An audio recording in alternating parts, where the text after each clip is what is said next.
Thank you, Madam Chair. I'm curious if you would explore a little bit more, Mr. Rose, the threat you see by the Chinese. Sir, one of the things that I would recommend is the Director of National Intelligence Annual Threat Assessment. The bottom line is this.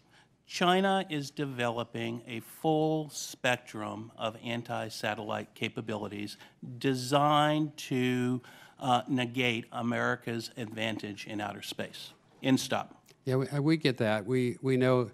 I remember in the 2012 presidential debates, Newt Gingrich said we need to establish a presence on the moon. He didn't say the Russians are doing it, the Chinese are committing to do it. He just said we need to do it without going further. Whereupon Centaurum jumped up and said, you're just pandering to the I-4 corridor. Romney said, well, that's the stupidest thing I ever heard. I'd fire anybody on my staff that suggested that. Of course, Michael Griffin, former national administrator, was his advisor, thought it was eminently important we go back. Finally got to Ron Paul, and Ron Paul said, much to his credit, it's important to our national defense. Yep. Then he joked we need to send all politicians to the moon and end the discussion about space in the presidential primary.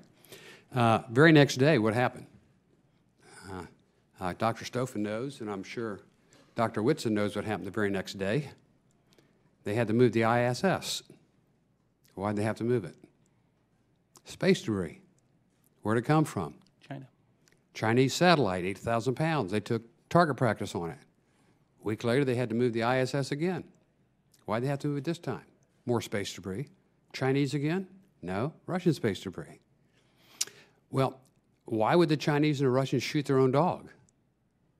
Just to prove to themselves and the rest of the world that they were capable of doing that. If they can take their own satellites out, they can take our satellites out. So the question that begs for an answer is, what are we doing about it? And how can we make sure that it gets addressed? I think it's an important matter of national security. Yeah. Sir, I think we need a comprehensive response. It needs to include norms of behavior so we prevent activities like China's ASAT test. It needs to include resilient U.S. systems that can operate in outer space. We need to be able to respond if there is an attack on U.S. space assets. Yeah. But at the same time, sir, I just add, we also need to find a way to cooperate on common interests with both Russia and China. Yeah. Yeah. Any of the three of you read that book, 1 Second After, William Forsten's New York Times bestseller? No. I highly recommend it. It's riveting. It's very informative.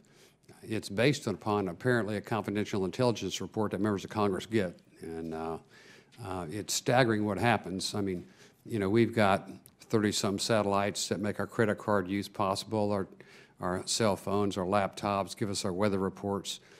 You take a half dozen of those things out of operation, and we're in the Stone Age, and the consequences are lethal. They're not unfortunate. They're not uncomfortable.